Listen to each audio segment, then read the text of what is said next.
Welcome back to the deep dive. I want to start today with a visual that might seem, I don't know, a little boring at first glance. I want you to picture a shopping cart. Okay. Just a standard metal wire cart, with a little slightly wobbly wheel. It's probably the most mundane object in the world, right? You just push it around the aisle. You push it around, you throw in some milk, maybe some pasta, you check out, and you go home. It's a chore. It is certainly not the first thing that comes to mind when you think about revolution or nation building. Exactly. But today, we are going to argue that this humble shopping cart is actually one of the most important economic battlegrounds in North Africa right now. We are digging into a stack of documents focused on Algeria. And we're not talking about the usual headlines. Not at all. We aren't talking about oil, we aren't talking about gas pipelines, and we aren't talking about geopolitics in the traditional sense. We are talking about groceries. But we are talking about groceries on a scale that is genuinely hard to wrap your head around. We're looking at this initiative called Give Back to Algeria, or GBTA for short. Mm-hmm.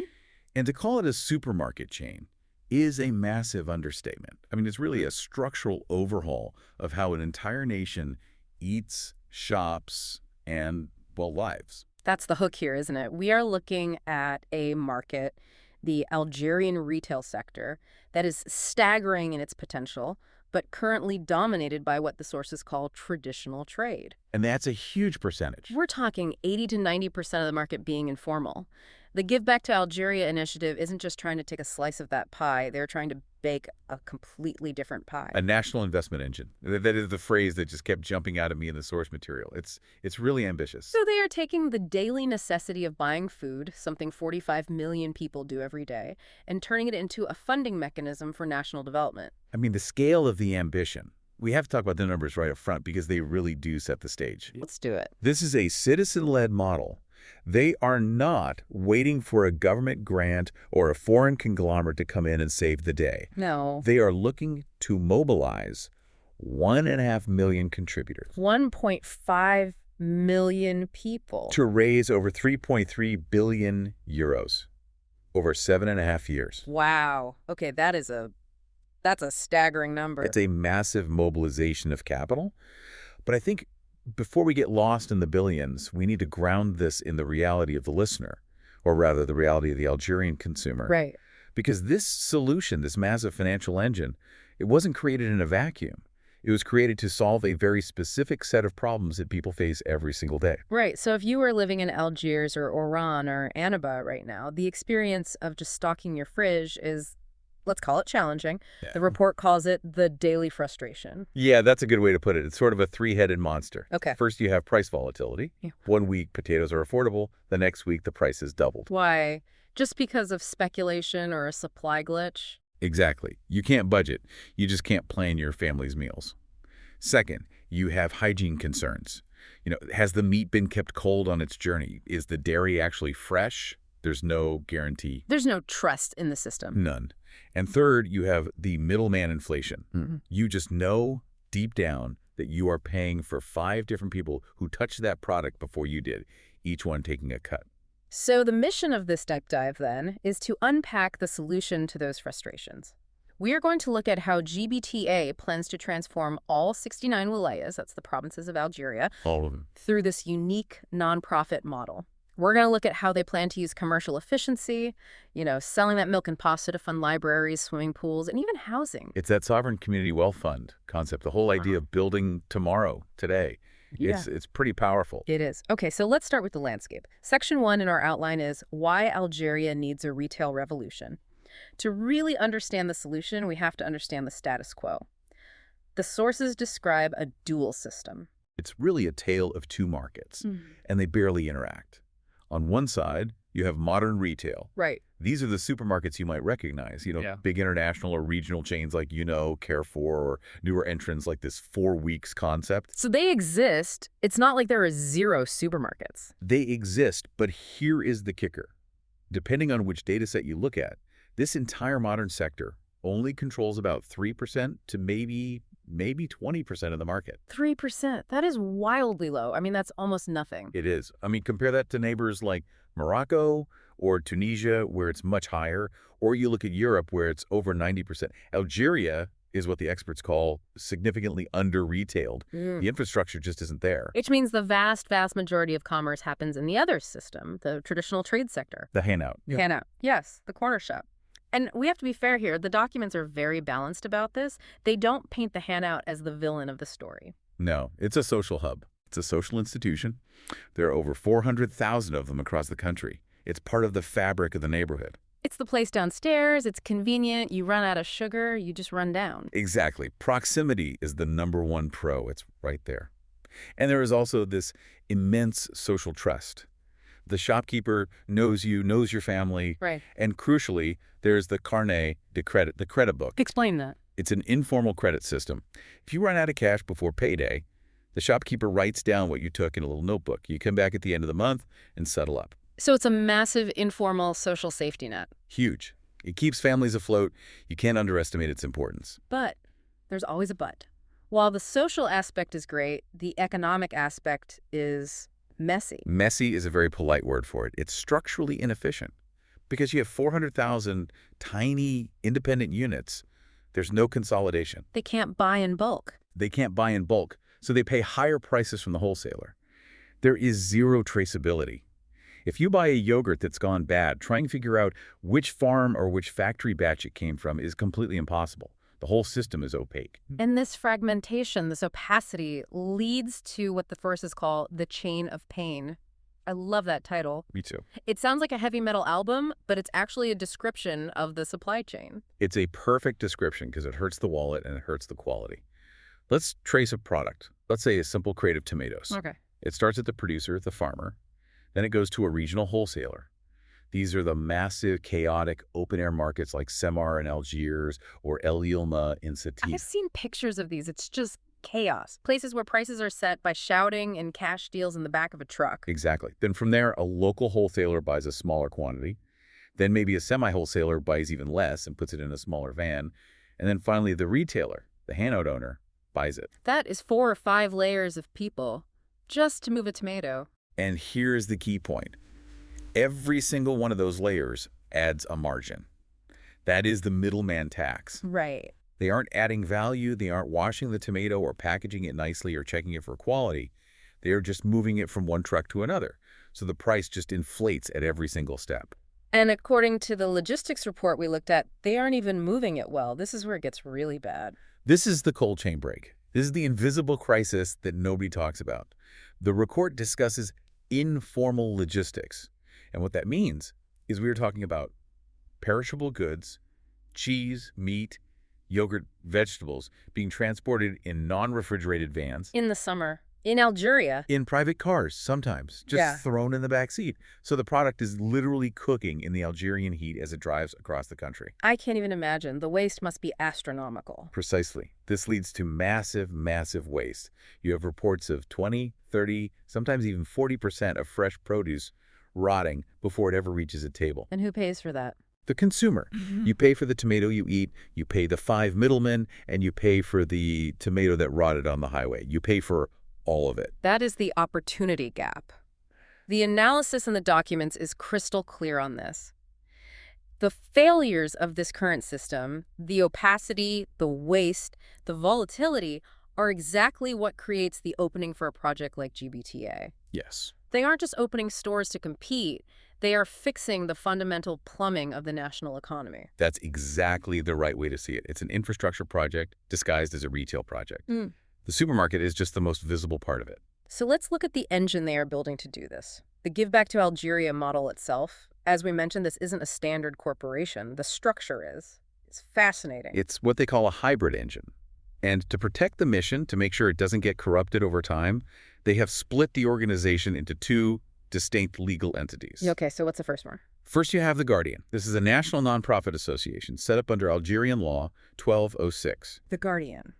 I like that name. It sounds protective, foundational. It is. Its sole job is to safeguard the public interest.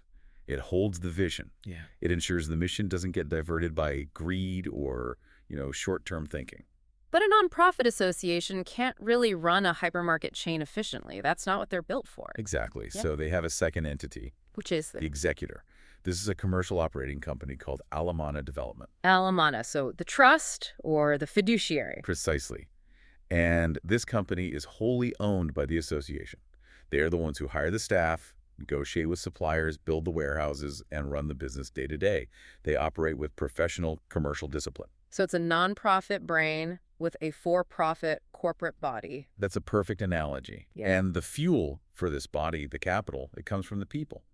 The financial model relies entirely on mobilizing those 1.5 million Algerians. Both those living in the country and the huge diaspora in Europe and North America. Yes, that's a critical part. And the reference contribution is set at 25 euros a month. Which is accessible. For someone in the diaspora, that's a few coffees a month. It's not a huge ask. It's designed to be, but then you aggregate that. You take 1.5 million people contributing 25 euros a month for 7.5 years. The math gets big very fast. And the target raise is 3.375 billion. It's a staggering amount of capital. Yeah. That's reshaped the economy money. It's nation-building money. But here is the part that makes this model truly unique, the part that really got my attention. What's that? Usually when you raise 3 billion euros, you have investor sharks swimming around, waiting for their cut. You have dividends to pay out, shareholders to please. Right, the pressure for profit. And this is where the asset lock comes in. This is the core of the nonprofit model. The documents are explicit about this. There are no shareholders taking dividends. Zero. So wait, let me get this straight. I give my 25 euros a month, the supermarkets are profitable, but I don't get a check back in the mail at the end of the year. No, you don't get a cash dividend. The dividend is paid to the community in the form of development. 100% of the surpluses generated by the supermarkets are reinvested into new projects or public benefits. So that's the Sovereign Community Wealth Fund in practice. That's it. The community funds it, the community profits from the commercial arm, and then the community uses the services and infrastructure that those profits build. It's a closed loop. A virtuous cycle. Exactly. And they really emphasize sovereignty as well. The funds are mandated to circulate exclusively through Algerian banks. They want to keep the wealth inside the country, stopping the kind of capital flight that plagues so many developing economies. The philosophy behind it is really stirring. Honoring our legacy, building our future. The documents even draw a direct symbolic line to the 1.5 million martyrs of the Algerian Revolution. It's a very powerful symbolic connection. They are basically saying, your ancestors gave their lives for political independence. We're asking you to give a small, monthly contribution for economic independence. It moves the concept from simple charity, which is often fragmented and inefficient, to structured mobilization. From goodwill to a genuine, organized development engine. Okay, so we have the money, we have the legal structure. Now, how do they actually plan to spend it? Section 3 of our notes focuses on the strategy. And the headline here is just brilliant. Logistics before storefronts. This is where they show they are serious professionals who've learned from the failures of others. What do you mean? A lot of retail projects, especially in emerging markets, fail because they get excited and they rush to open the shiny, beautiful store. But the back end, the supply chain, is a complete mess. So the shelves are empty. The shelves are empty, or the produce is bad, or the prices are wrong. GBTA is flipping that on its head. They are allocating massive resources to the logistics backbone first. They are building these regional distribution centers, or RDCs. And these are not just big sheds with a forklift. Yeah. The specs we're seeing are high-tech. They use something called thermal zoning. Okay, what does that mean in practice? That sounds technical. It just means the warehouse is segmented by temperature needs. It's common sense, but it's rarely done right. You have an ambient zone for dry goods, like pasta and rice, a chilled zone for dairy and produce, a frozen zone for meats and ice cream. Makes sense. And this is the detail that I love, the one that shows they really know what they're doing. A transition zone. A transition zone? What for? Okay, so think about it.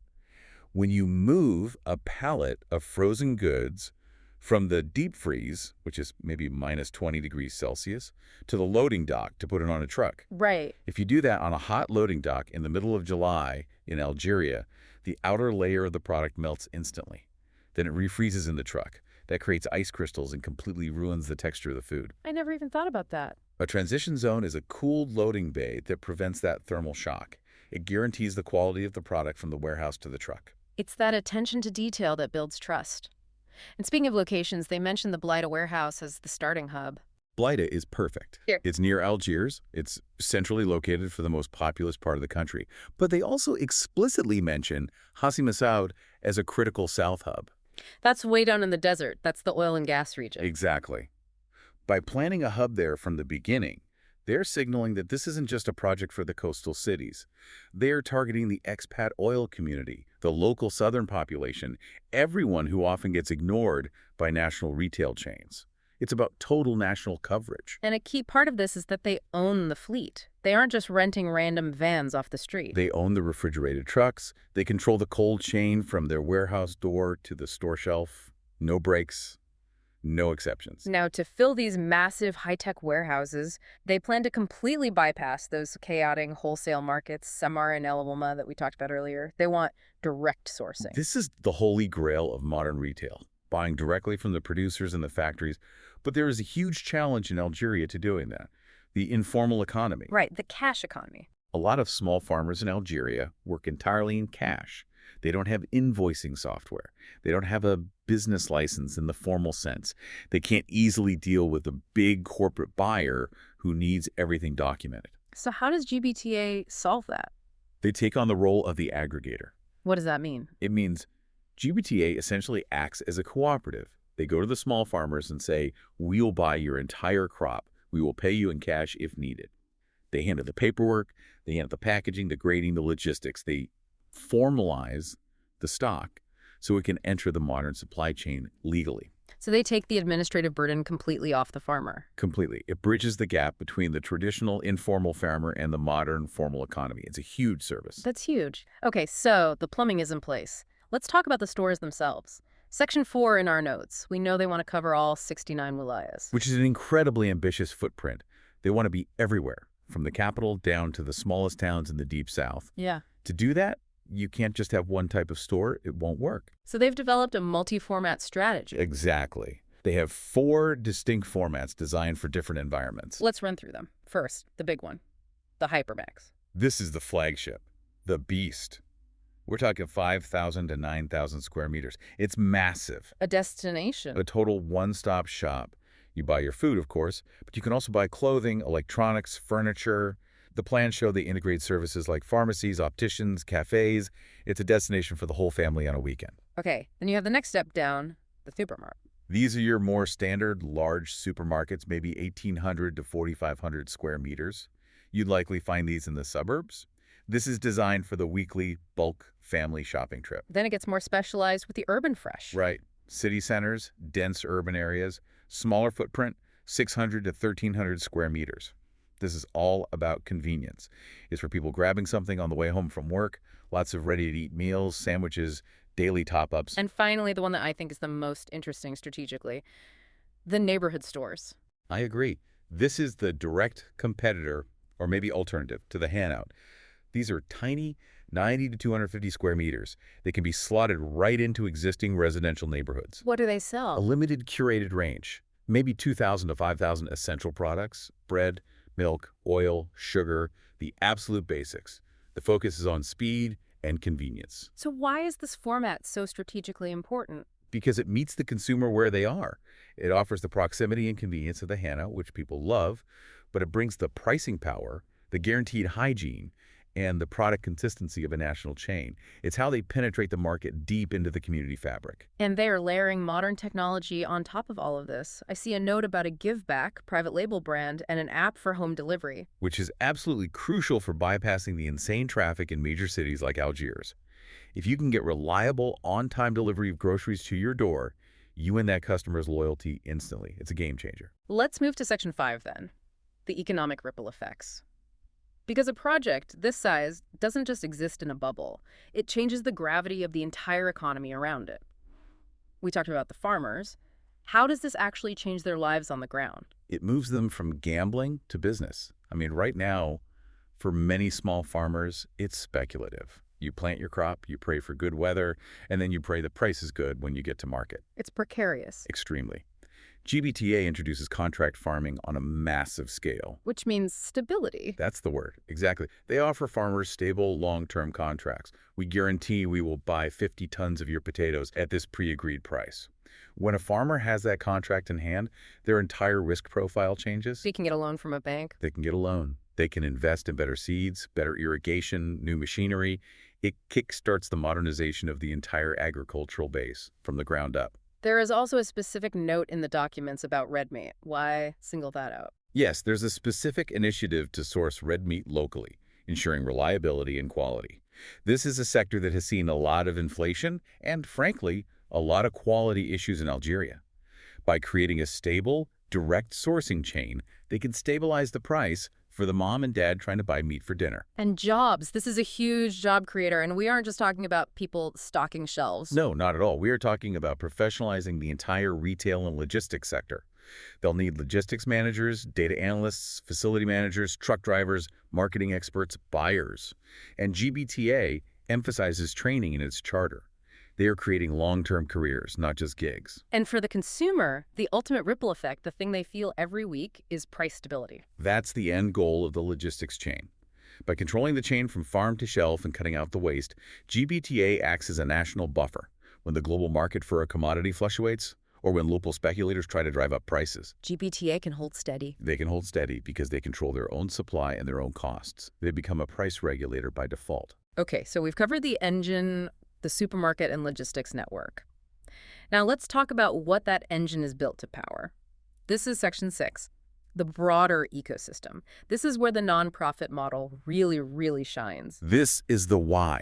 Why go through all this trouble just to sell groceries? It's to fund the pillars of nation building. This is the payoff for the contributors. Let's look at housing first. The plan allocates a full 20% of the funding to housing. And they're very targeted with it. They plan to build 100 apartment buildings. But they aren't just for anyone. They're specifically targeting essential workers, teachers, healthcare staff, civil servants. The people who serve the community but often get priced out of the housing market in big cities. Precisely. And there is a community feature included in the design of these buildings that I absolutely love. The after-school clubs. The after-school clubs. Every single complex will include them. It's a safe, supervised place for kids to go after school, get help with their homework, and stay engaged while their parents are still at work. It directly supports the national education system. That's incredible. Then there's tourism and hospitality, another 10% of funding. A chain of 20 hotels. This is about boosting local tourism, encouraging Algerians to travel and spend money within their own country. And they also mention 2 restaurant chains. Brick Bites and Elegance. Quick bites for quality fast food and elegance for fine dining. It's about creating jobs, but also about setting new standards in the service industry across all 69 wilayas. And they're also moving into retail specialization. Yes, Elanique and Elanika, specialized shops for him and her. Clothing, shoes, even bridal wear. It's about filling gaps in the market for specialized, high-quality goods, especially in the wilayas that might not have access to them now. And finally, the part that feels the most direct, the community infrastructure. This is the stuff that really transforms a neighborhood. Let's start with swimming pools. This one really stands out, doesn't it? Yeah. 12.5% of the total funding is allocated just to swimming pools. They want to build 270 of them. 270. That's a massive commitment. The goal is one in every target neighborhood. That's the goal. But think about the impact. It's about public health. It's about fostering athletic excellence. It's about giving kids a constructive, safe outlet in the hot summer months. It's pure community building. And it doesn't stop there. Libraries, museums, theaters. A full 10% of funding for culture and education. Revitalizing culture. It's about fostering a reading culture. And they even mention urban mobility plans for electric bus networks and car parks to help decongest the major cities. It's such a holistic vision. It's not just about food. It's about the total quality of life in all 69 wilayas. It's using the profit from that mundane shopping cart to literally build the city around it. So how do they get from here to there? It's a beautiful vision, but execution is everything. Section 7 covers the implementation roadmap. And it's a very disciplined, phased 7.5-year plan. They aren't trying to boil the ocean on day one. So year 1 is the foundation. What happens then? Set up the organization legally. Secure the bloater warehouse. And most importantly, sign the first big contracts with 5 major national agri-producers. Milk, potatoes, chicken, the basics. Get the core supply locked in before you even think about opening a store. Smart. Then what about years 2 and 3? That's the infrastructure phase. Launch the first 5 pilot stores in Algiers. They call them hybrid formats to test the market. Prove the concept works. Then expand to the next biggest cities, Oran and Sétif. And critically, build the South Hub in Hassi Messaoud. Years 4 and 5 are for expansion. That's when they aim to reach national scale. And years 6 and 7 are for innovation and long-term sustainability. Exactly. By then, the commercial engine should be fully self-sustaining and generating the surpluses for the development projects. But with a project this big, with billions of euros involved, governance is everything. How do we know the money won't just disappear into a black hole? Integrity by design, that's the phrase they use, and they have multiple layers of protection. The separation of the nonprofit guardian and the commercial executor is step one, but they also have a mandatory audit, ethics, and compliance committee that oversees everything. And conflict of interest registers. Absolutely crucial. Yeah. You cannot award a construction contract to your brother-in-law. It's all transparent. And they mandate regular third-party audits by reputable international firms. They know that trust is their only real currency. If the 1.5 million contributors lose trust, the funding stops. And what's their relationship with the government? Are they independent? They describe it as cooperation without compromise. They use most memorandums of understanding to work with government ministries and the wilayas, the provincial governors. But they remain strictly nonpartisan. They see themselves as a national development partner, not a political entity. So let's bring it all back home, the outro. We've gone through this incredible, ambitious plan. What is the key takeaway for the listener? I think the biggest takeaway is that this represents a fundamental shift in mindset. It's about converting dormant capital, small amounts of money in millions of bank accounts that isn't doing anything, into active development. It's a citizen-funded loop where your grocery bill literally builds your community. That's it.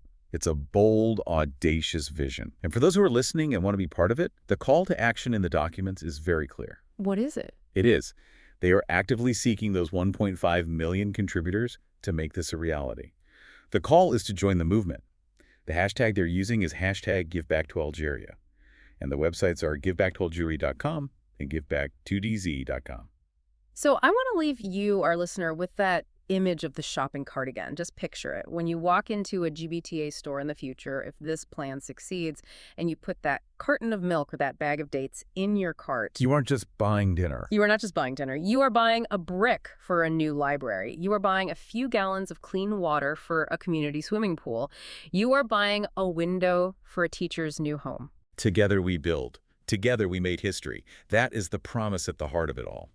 Truly fascinating deep dive into a project that could genuinely change the face of a nation. Thanks for listening. It was a pleasure. We'll see you next time on The Deep Dive.